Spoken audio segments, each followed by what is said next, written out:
Welcome to Season 9, Episode 16, keep you guessing, of the Ubuntu Podcast. In this episode, we're going to be discussing things and have some command line love. I'll go over your feedback. At least we're consistent. Yes. Well, I just wanted to, yeah.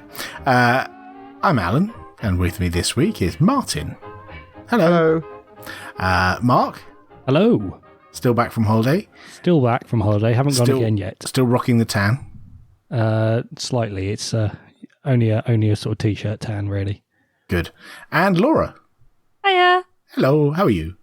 I'm alright, thank you. Super. So, Mark, Hello. I mentioned holiday there. Yes. What have you been up to? I've been on holiday. No way. Sorry? No way. Way. Where did you go? Did you have a nice time, Mark? I had a very nice time. I went to Santorini. Where's that? It's a Greek island. Where's that? Which is in the Mediterranean. Ooh. Which is basically a big volcanic crater in the sea, and very picturesque and very windy. And they have nice wine and nice beer. And Wi-Fi? Oh, Wi-Fi everywhere. There's Wi-Fi on the beach. Oh. So you sitting on the beach, parasol up, of course, phone out or laptop out? Were you allowed to take your laptop on holiday? Allowed? They don't take it off you at customs or anything. No, I kind of meant the spousal factor, Because you were on honeymoon. Oh, Yeah. I see. I didn't suggest I would take my laptop. I wasn't planning on doing any Oh, so you're coding. going to do it secretly? No, I just took my phone and my tablet for tablety reasons.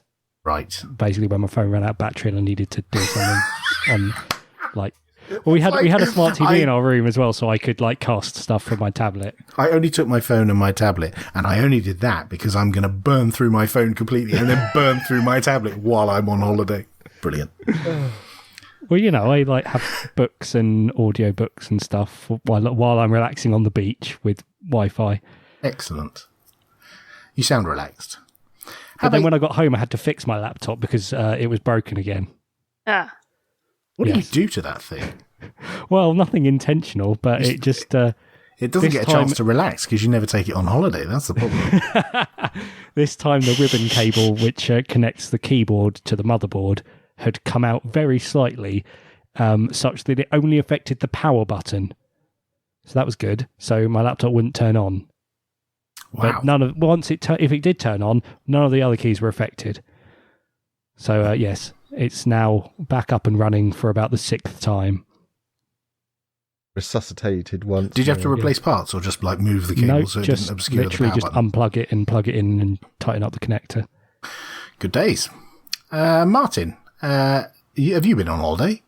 I have been on holiday, and to preempt all of your questions, I went to Tossa de Mar, which is in Catalonia on the Costa Brava in Spain, also in the Mediterranean. I've been going there all my life, and it's absolutely brilliant place. I love it there. You have Wi-Fi? Cool. I did. I also had Wi-Fi on the beach. I was waiting for Martin to answer these questions because he said he'd preempt all my questions.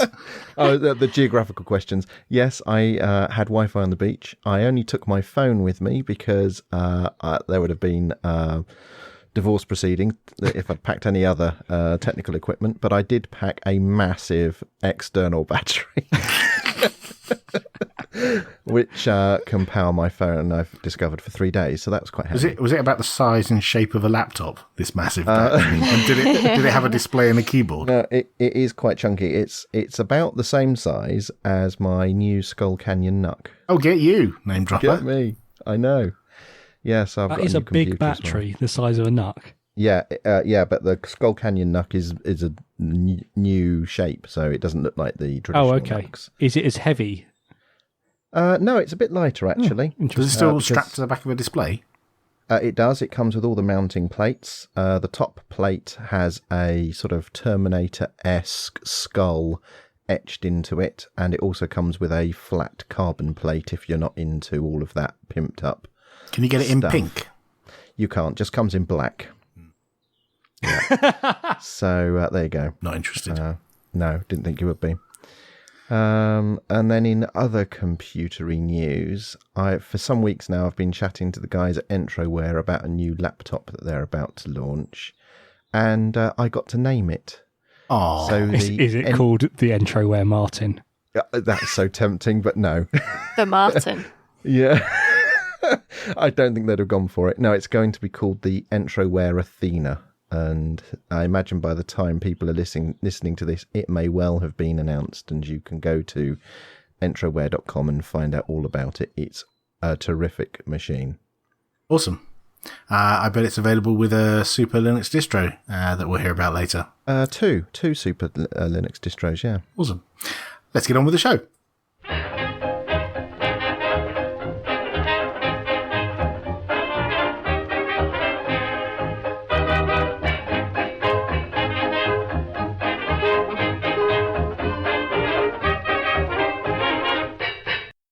So this is a bit of an unusual segment. It was something that I was thinking about the other day, and it basically boils down to, why am I not adopting Ubuntu for devices wholeheartedly? In that, why am I still using an Android phone as my day-to-day phone, and I only use my Ubuntu phone occasionally for testing stuff? Why am I still using my Android tablets for all of my tablet-y stuff, and my Ubuntu M10 is sort of a curiosity that I use from time to time to sort of test stuff and keep up to date with what's happening in Ubuntu. And this is juxtaposed against, because we've talked about how the Ubuntu for devices is sort of rough around the edges in places, and it's still a bit embryonic, and it's being developed and iterated on. But way back when I first started using Linux, none of those rough edges, and this was back in the mid-90s, about 1995 was when I started using Linux full time. Won't tell you what I was doing in 1995. Being an embryo. Born. We both came up with that one. Well done. So back then, Linux was far less complete than the alternatives that are available. At that time, Windows 95 had just come out. My main operating system at the time was OS2 Warp.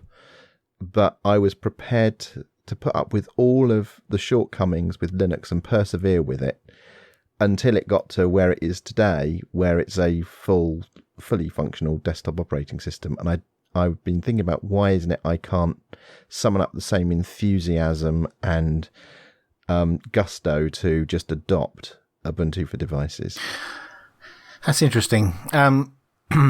So as someone who works on Ubuntu phone, I carry an Android phone around with me most of the time, although I don't leave the house very often. Not on medical grounds. Nice tan. Yeah, thanks. It's from all these screens bright shining at me. So I'm in a similar position.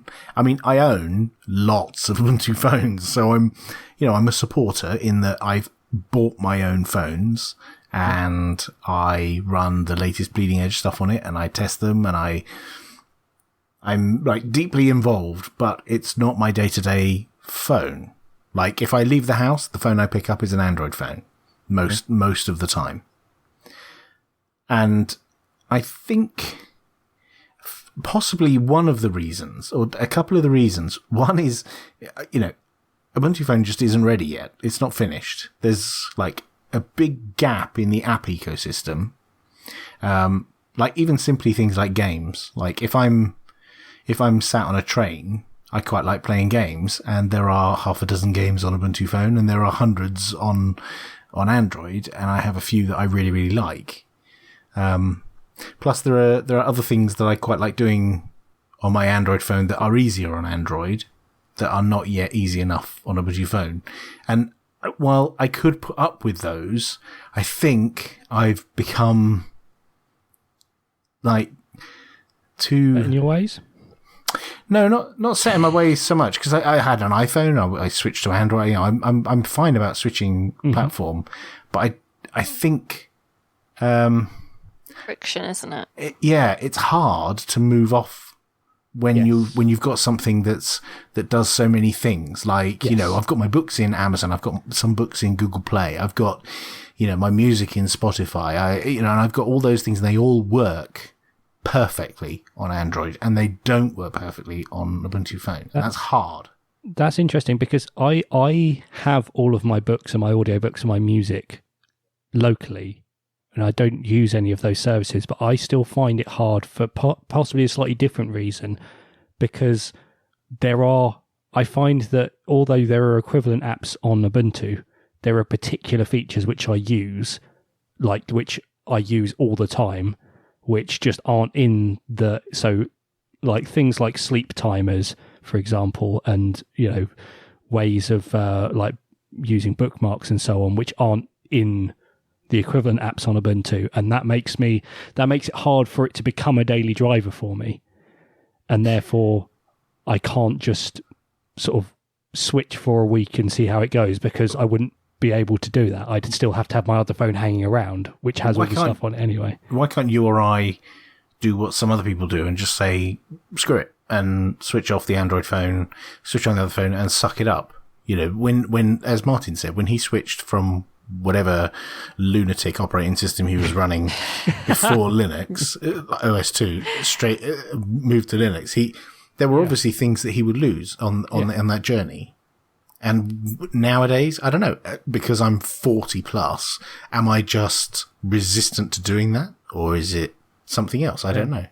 Well, it's worth Jane Silber also carries an Android phone as well as her Ubuntu one. There you go, Alan. You're not going to get fired for saying that. I don't think there was ever any danger of that. But her reason was because of WhatsApp, apparently. Interesting. Not a Telegram user. She may well be a Telegram user, but probably none of her friends are. Yeah, the people who matter to her in her life. I don't have any friends. So I've been thinking about this, and I've come to the conclusion that, as Alan was just saying, there are lots of apps that I use frequently that work well on Android, and that aren't available, or there is not as efficiency of use isn't there. Not as polished. Well, like having to use it through the web, and the web version is just not as functional as like an app, for example. Right. Stuart Language would argue with that. Well, it depends. It depends on the website that you're using. Yeah, I know. Some web apps are brilliant and work just fine, and there's no issue with them, and others not so much. But also with Google I/O that's just happened recently, I'm getting more and more concerned about how much profile building is being integrated into all of the Google apps and services. And I've been feeling increasingly uncomfortable about this over time. And I think I have got to the point where I'm prepared to go through the discomfort of moving to Ubuntu for devices and leave Android behind, because I feel now is the right time to do it, because I'm feeling more uncomfortable about what's coming down the line with Android, the new versions of Android and the services that are embedded with it, than I do about my laziness and it is, I think, the reason why I haven't wholeheartedly embraced Ubuntu for devices is because I'm being lazy. It's just too easy to stick with what I've already got. I don't play games on my phone. It's not. And I don't. It's not just laziness on my phone. You're like, the devices you could choose, right? Right now, today, there are no Ubuntu phones you can buy. None. Yeah, I know. They're all out of stock. So if you wanted to do it today, I realise you actually have a BQ E4 or something, but no, I don't. I gave it to Mark. Oh, okay. That's a stumbling block. You can't actually buy one. Yet you could go to any supermarket or Amazon or whatever and buy an Android phone like cheap, and it would have a couple of cores and a couple of gig of RAM, and off you go. So I think that's a problem, is that we don't have a lot of devices on sale that you could use. Yeah, you could buy a second-hand Nexus 4, you could buy a OnePlus One, and on the OnePlus One, you'd have no Bluetooth. On the Nexus 4, it would be a few years old, and it wouldn't have a huge amount of RAM. And, so there are things you'd have to, give up. Mm. But in the same way that, whenever you talk about someone who's adopting software freedom, there are things you have to give up.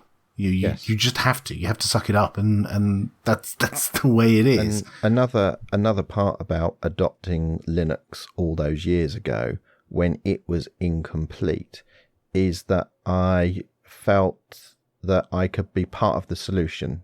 Because of the nature of open source, I could get involved and contribute some of the things that I was missing. Couldn't do it all because, you can't, but you could do something about it. And I'm feeling the same way about Ubuntu for devices, that I've written a couple of apps. One of them's terribly out of date and really needs updating. And LastPass. It is the LastPass app, and I have started working on a new version that copy and paste works, for example. And I'm thinking I could be part of the solution here by writing some of the apps that I want to use. Right. And a couple of podcasts ago, I talked about installing apps for online assets that you're not a part of as an enthusiast. And I'm thinking what I'm going to do is then reach out to those organizations and say, here's an initial prototype app. Do you want to take it on? Or, do you want to me to maintain it in your name as a community contribution, rather than have it from some random bloke on the internet? The scratching your own itch, which is effectively what you're talking about there, is fulfilling the need you have. A co-worker of mine, Michael Zanetti, his day job is working on Unity 8 at the moment, and in his spare time, he's recently had a baby, and in his spare time he still writes more apps than anyone else for Ubuntu Phone. He's written a Wi-Fi scanner. He's written an app for like German public transport. He's written an app that talks to Pebble watches. I follow that Telegram group. So there are some people who somehow manage to find the time and have the development skills as well. I mean, he's worked with QML for a long time, so he works in it all day. And then does it in his evening. So there are people out there who are filling those niches and filling in the gaps in the functionality, but there aren't enough of those. There aren't enough of those super passionate people that crank out an app every few months, which fills a gap in the app ecosystem. I think that's one place we're lacking, is building up that momentum of developers cranking out, lots of apps that fill in those gaps. And I think that helps to get people over that stumbling block. Because even if, Jane says she's not full-time Ubuntu phone user because there's no WhatsApp, I hear that all day, every day from tons and tons of people. And even if they did have WhatsApp, there would almost certainly be something else. It's the same old thing with the Linux desktop. I can't switch because there's no Steam. I can't switch because there's no Photoshop. I can't switch because there's no MS Office. There's always something stopping them. And at some point you have to just say, or you either say, I'm going to do it, or you don't. Yeah. And I've been saying I'm going to do it and haven't actually done it. And I was talking to you all on Telegram the other day and said, can you still get the MX5? And the answer was no, it's sold out. And I was like, bother. And the Pro 5, don't get me wrong, is a lovely phone. It is. Every time I say it's a lovely phone, I reach over onto my desk and pick it up because it's lovely. Stroke it. Yeah, to hold in the hand, it's just lovely. Yeah. Anyway, I'll put that back down again. I don't know what the solution is. I mean, there are. This is a big topic, and I know there are plenty of people in the Linux community who, not from a phone point of view, but from a desktop point of view, are sick of Linux desktop and have just switched to OS 10, and we've talked about that in past episodes. That it's. I was in a pub the other day. Went out for lunch with a friend of mine, and he switched from the Linux desktop to OS 10, and I asked him why he was such a filthy, evil traitor, after he bought me a drink.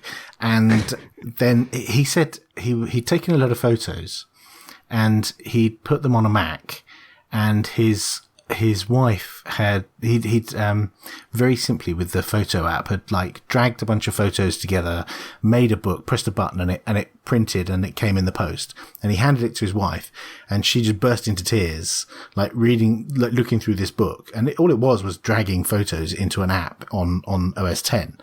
And he said that was a trigger point for him, that there's nothing on Linux that can elicit that kind of emotional reaction in someone. I don't know, I can make you cry sometimes. Yeah, I was kind of hoping for the positive one. But, Oh, sorry. Yeah. I mean, I can get excited when a patch works and, I manage to compile something, but it's not the same as, bringing your loved ones to tears when they look at photos that you took, that were collated in an app that, cost $50 or something. But do you know what I mean? And I think a lot of people feel like that they feel that, we're not getting anywhere. Forget it. Let's move on and do something else instead. And that's also hurting adoption of free software phones. So what I'd be interested to hear from the listeners is there anyone out there who really are using Ubuntu for devices, either on a phone or a tablet or both, as their main day-to-day devices? And they're doing that despite the rough edges that exist. And what's their experience like, and what did they switch away from, and how did they find that experience? And also, are there people out there that are as enthusiastic about Ubuntu for devices as I was about Linux when I was 23 or whatever? Because I imagine there must be people out there that are enthused and motivated about it in the same way, and haven't been brainwashed yet by iOS and Android. Yeah, absolutely. I'd be interested to hear that too. And Laura will tell us how you can get in touch. We love getting your feedback, so please send it to us. Even the pointlessly mean stuff makes us laugh. If it's short, tweet us on @Ubuntu Podcast. If it's less short, but please no essays, email us on show@ubuntupodcast.org. If you'd like to discuss some of the things we talk about with other listeners, post on our shiny new subreddit at reddit.com/r/Ubuntu Podcast. Or you can just leave a comment on the relevant show notes on our website, ubuntupodcast.org. And now it's time for some of that feedback. No, it's not. It's not. No. I'm really confused about this command line love this week. Yeah, and the reason you're confused is because this week's command line love was sent to us as feedback from the Hatter Man. He emailed us at show@ubuntupodcast.org with his command line love. And he writes, "Love the show. I listen to it a lot in the car. I particularly like the command line love slot. It never ceases to amaze me what little gems get unearthed. There is no way of escaping the fact that with Linux, you are going to have to use the command line from time to time to get stuff done." So he wants to share his latest discovery, which is the command PV. And it's a utility that monitors the progress of data through a pipe. It sounds a bit boring, he says, but it's great when used in conjunction with DD to provide a progress bar. And this sort of dovetails with Laura's recent issues with boot partitions and people suggesting the use of DD. And what the Hatterman has done here is he uses PV minus PA and then the path to the ISO image, and then pipes that through sudo DD and then OF equals and then the device that your USB stick is in. And it then gives you a progress bar at the average rate of throughput as DD then dumps that image on the device. So is this a general purpose? Sorry, Mark. Is this a general purpose, like showing me the progress of anything that's... Anything, yeah. So is it just sending the file that you give it to standard out? Yeah. And then you pipe it into something else? Yeah. Right. And it knows how far progressing through that file it has got. Right. So I've heard about PV before. I heard about this about 5 years ago when I last ran something very, very long and thought, oh, I've got no idea how long this is taking. How can I find out how long this thing is taking? And I read about PV and I was like, well, it's too late now. It's halfway through. So, and I always forget to run PV. That's the only pitfall with PV is you have to run it ahead of time, don't you? Yes. But it's one of those things that it's at the back of my mind and I'd forgotten about, but it is very useful, and I've run a couple of examples with it, and I've also found it useful for getting a percentage back into something like Zenity, which is that sort of GUI wrapper for simple GUI utilities for its progress bar so that it can feed the percentage to the progress bar in the GUI app. So it can be used in a lot of interesting ways. Yeah, I'd be interested to hear other people's use of PV, because I think that's the only use I've ever heard of, is DDing a thing to another place. I'll be interested to hear if anyone's got any other interesting ways in which you can use PV, or indeed any other command line love. Let us know.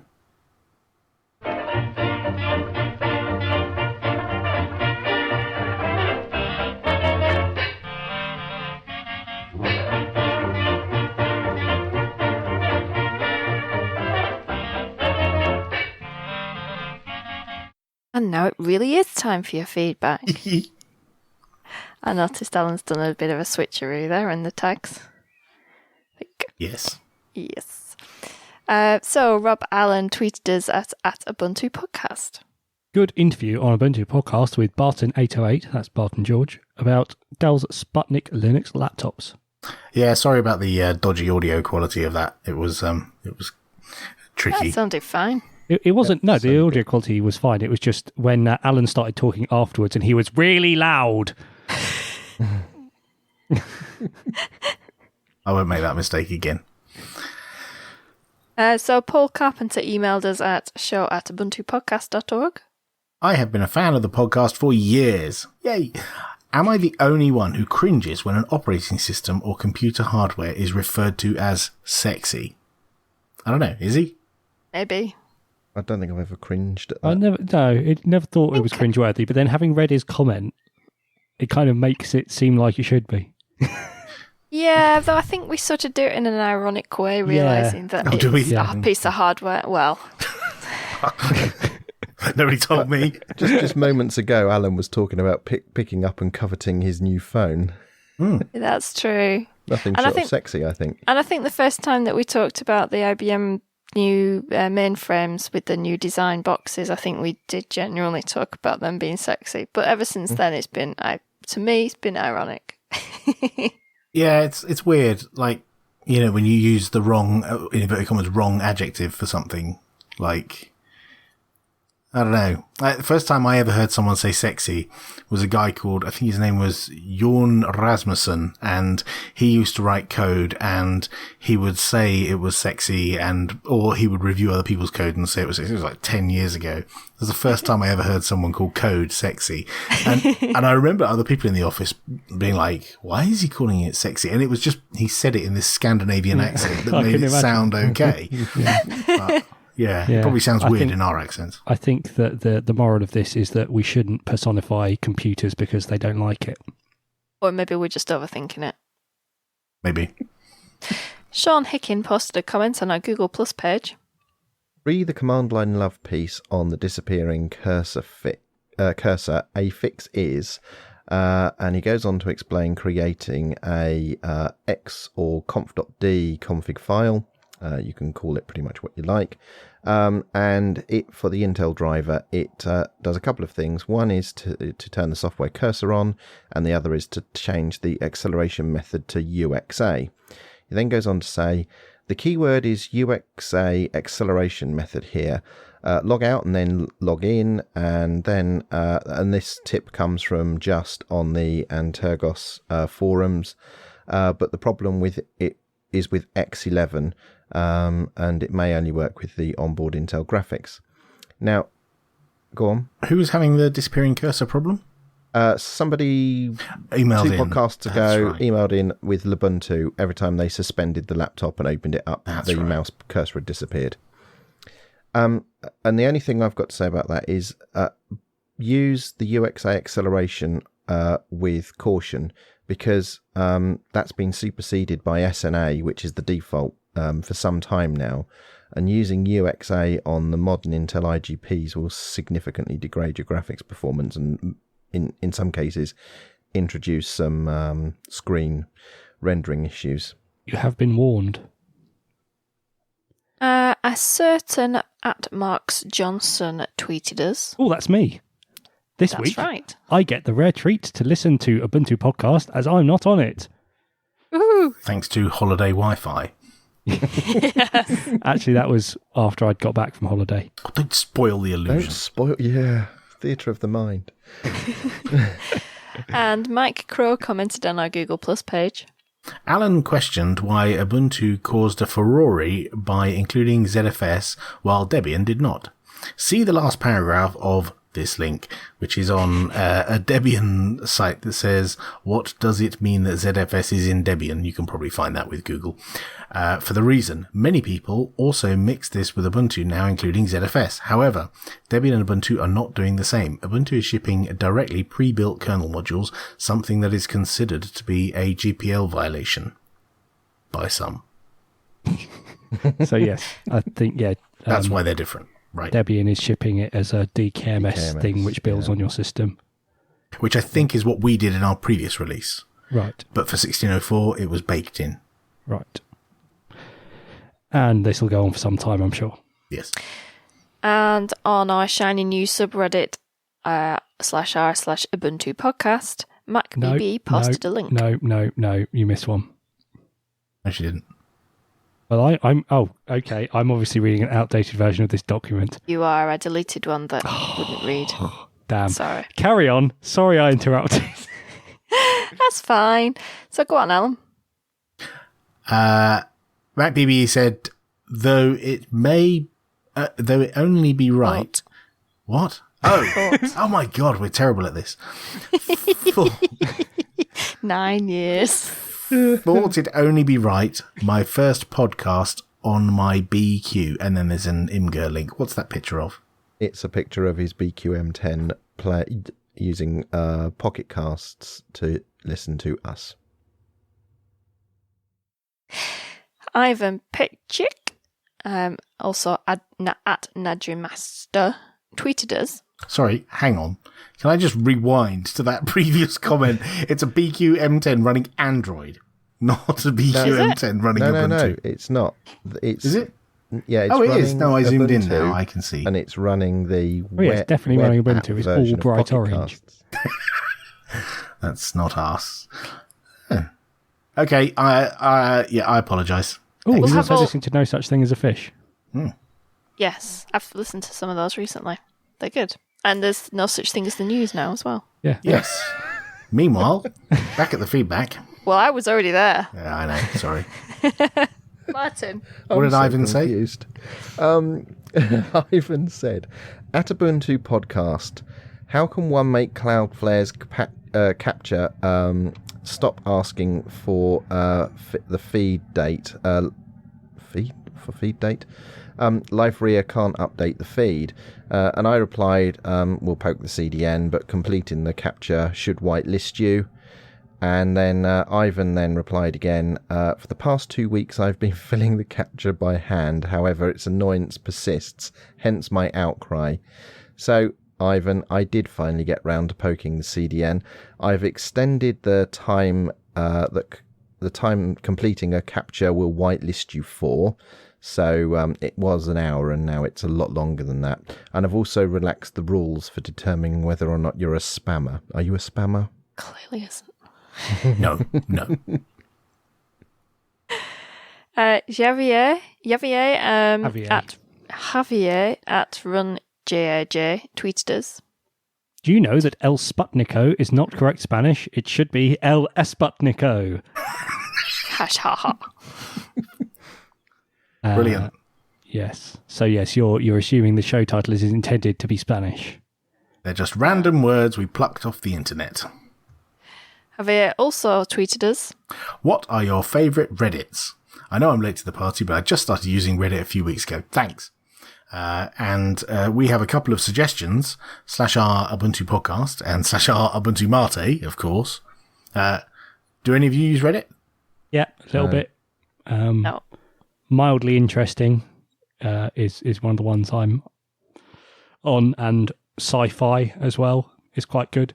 If you like sci-fi, if you don't like sci-fi, it's probably rubbish. My favourite, well, it's not my favourite, but it's one that I look at a lot. Well, not a lot, but sometimes. Which, if you are squeamish, don't visit, is /r/popping. Yeah, just don't go there. Moving on. Is it family friendly?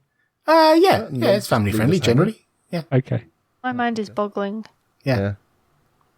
Sean Andreas tweeted, Don't change the format as the feedback has suggested. I like the length, and you're different from the other Linux podcasts. That's good. Yay. we agree. Thank you, Sean.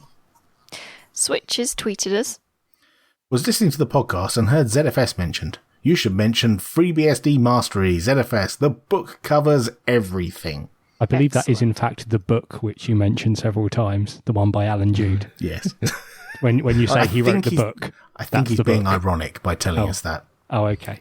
I have looked at the book. I couldn't find a recipe for tuna rice salad, so it doesn't cover everything, but it is very complete with regards to FreeBSD and ZFS. Oh, good Lord. And that's the end of your feedback.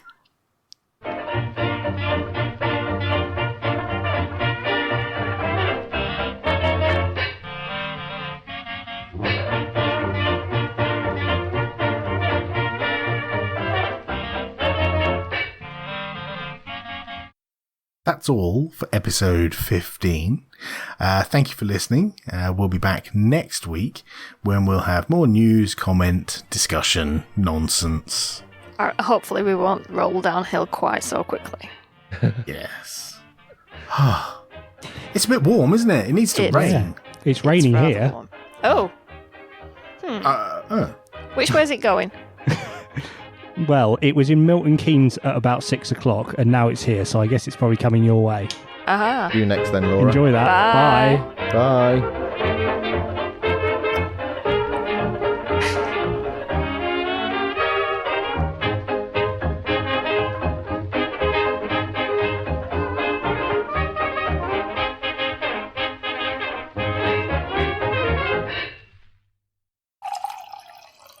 Who's having a wee?